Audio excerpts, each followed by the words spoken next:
Great, thanks. All right, so the question of masking, yeah. People say, well, what's the big deal? Why don't you just wear them? Better safe than sorry. Maybe they work a little bit. Well, first of all, to stress your point, we don't base our decisions in that or any other matter on the say-so of authority and the propaganda chorus of the entire media and politicians and many celebrities who I believe have been kind of organized to participate in this by Hill and Knowlton, the gigantic PR firm. This is a Real formal. quick, I would just Hill and Knowlton is the ones that were behind the baby and the incubators that led to the Gulf War, correct? That's right, and they worked for the tobacco industry for a long time. I mean, they are really seasoned propagandists with a tremendous amount of skill and immeasurable influence. And they are participating in this mask drive, which has all the earmarks of classic propaganda. You know, it in some ways is completely comparable to the propaganda under the Nazis, actually. And I can defend that claim, which may sound inflammatory to some people. There is no scientific or medical justification for demanding that healthy people wear masks during a pandemic. This has never happened in the history of pandemics. There were a few cities out west during the so-called Spanish flu pandemic. A few cities passed local ordinances, municipal ordinances, requiring people to wear gauze masks, okay? But the idea that whole populations of healthy people should wear masks is preposterous. First of all, because they don't do anything to slow the spread or prevent infection. And this has been proven. Now, you and I can discuss this evidence like adults. All too many chronological grown-ups of my acquaintance, highly educated, liberal people, progressives, critical of the media, etc., they simply cannot allow this evidence to enter their minds. You know, they just become angry or they shut down. I mean, it is the damnedest thing. And I think it has to do with the fear of death. We can get into the deeper reasons for this resistance. But the CDC itself just quietly released a report earlier this week finding that the vast majority of new COVID-19 cases were people who always wore cloth masks, not just sometimes, but the most religious maskers tended to be more susceptible to COVID-19. I think it was 108 out of 158 subjects in this study. And this has to do with the growing evidence that masks, especially cloth masks, which most people wear. And remember, Dr. Fauci is always on camera with a cloth mask on, okay? That those masks seem to expedite infection. They don't prevent it, okay? So they don't work, first of all. But beyond that, they're positively unhealthy, all right? They cause hypoxia, which is deoxygenation, which can cause brain damage. It certainly impairs short-term memory. And here we have a mandate that includes children in school all over the country. I mean, this is grotesque, you know. They're there to learn, not to be traumatized with social distancing and compulsory mask wearing. It causes hypoxia, it causes hypercapnia, which is CO2 overload. And maybe even more important, it weakens your immune system. The lungs are an excretory organ, okay, like the bladder or the colon. The lungs naturally expel pathogens from the body, pathogens that your body wants to get rid of. If you're wearing a mask, you are breathing that stuff in again. So what we have going on now, because of this propaganda, is a kind of global medical experiment on healthy populations. As people are spending hours and hours wearing masks, even outdoors, even during exercise, right? And doctors are reporting uh, strange increase in bronchial pneumonias. I'm sorry, bacterial pneumonia, and outbreaks of strep, in schools. There's one in Michigan. Uh, Dentists are discovering all kinds of gum infections, and people are developing rashes on their faces because they're not wearing these masks the way health professionals do, just for a little bit of time a day and knowing how to do it. They're wearing them all the time, and they're often not clean. They often fiddle with them. So let me just say one last thing about the health effects. There's also the fact, which the police and politicians and avid maskers don't care about, that there are many, many people who have medical conditions that mean they should not wear masks. And the authority for this is OSHA, the Occupational Safety and Health Administration. This is a federal agency, one of the few honest ones, which has the job of making sure that workplaces are safe for workers. They regard mask wearing as a serious issue because if you have asthma, if you have diabetes, if you have COPD, if you have hypertension, if you have heart disease, you should not ever be made to wear a mask. You are federally exempt because of those conditions. All right?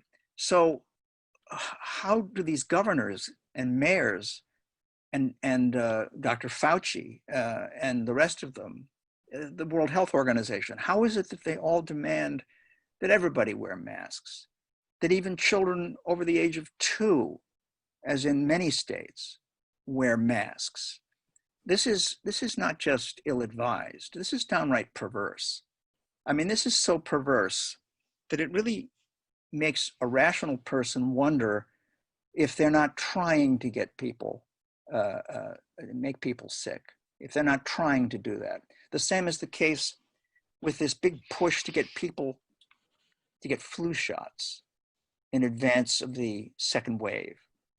There are many, many studies by now, one conducted by the Department of Defense, one in the British Medical Journal, finding that flu shots increase the risk of acute respiratory infection significantly, right? There have been some studies of how many people in northern Italy had flu shots, the people who got really sick. And the answer is a lot of them, maybe all of them. So this huge push to get flu shots, when it's one of the last things you should do, like this ever-tightening mask mandate, which is now being pushed with extraordinary fanaticism and insistence, as the so-called pandemic, sort of recedes in the rearview mirror. Now we're hearing about cases exploding. This is all the New York Times talks about, cases. There's a spike, a surge in cases. That's meaningless, okay? Because the cases they're talking about are simply people testing positive. They don't have any symptoms. And what does it mean to say they're testing positive? It means these PCR tests, which were not invented to diagnose viruses, they were invented for another purpose, happen to pick up, genetic debris from, like, you had a cold 6 months ago or something like that, and you'll test positive. The level of false positives is really kind of startling. And the New York Times, of all outlets, ran a piece on August 29th saying that up to 90% of positive tests may be false positives. That's the New York Times. It didn't make a dent in their ongoing terror campaign. I think that the point of the mask orders is somewhat complex. First of all, it is training in compliance, right? You wear a mask everywhere because you're told to wear a mask. And that is a kind of preparation for getting that shot. I think the shot is crucial here because it's not really a vaccine, I don't believe. I don't think it's going to be meant to protect us from a particular pathogen. I think it's going to be meant to expedite tighter surveillance and control. Although it's possible that it will contain some pathogenic material that will make us likelier to die. I mean, I've looked deeply into the eugenic tradition that Gates represents. Mm-hmm. Avowedly, I mean, he pulls his punches a little, but his commitment to population reduction is manifest. It's not a conspiracy theory, and there's a whole syndicate of interests around him that have been into that for decades, and that includes the Rockefellers, whose torch he's still carrying. So I think that the masks make us more susceptible to disease. They make us more compliant. They further divide us, right? The mask issue is, incredibly divisive, and now has people, threatening and sometimes attacking those who aren't masked. Now, the media has reported only episodes of violence against masked people, because there are some few examples of that happening, or violence against employees of, like bus drivers or, people working in Costco, asking somebody to put on a mask, and then there's a sort of violent response. A few of those cases. The media reports only those. I wrote this essay called Masking Ourselves to Death, which people can find on my website, markcrispinmiller.com. And it begins with a long overview of many, many, many cases of violence perpetrated against unmasked people all over the third world, certainly, and all over China, certainly, but all over Europe, too, and all over the United States, too. All you have to do is go out in the streets of New York City or any other big liberal city without a mask on, and you have to brace yourself for abuse. People become livid. Sometimes they'll say, "I hope you die." And that's kind of sick, but that's what masking has done. It has divided people against each other. It has made people more authoritarian, right? And it is making people sicker, so that whatever hits us next, and they may be rolling it out right now, will take an even greater toll, and the panic will be that much greater, and people will think that much less.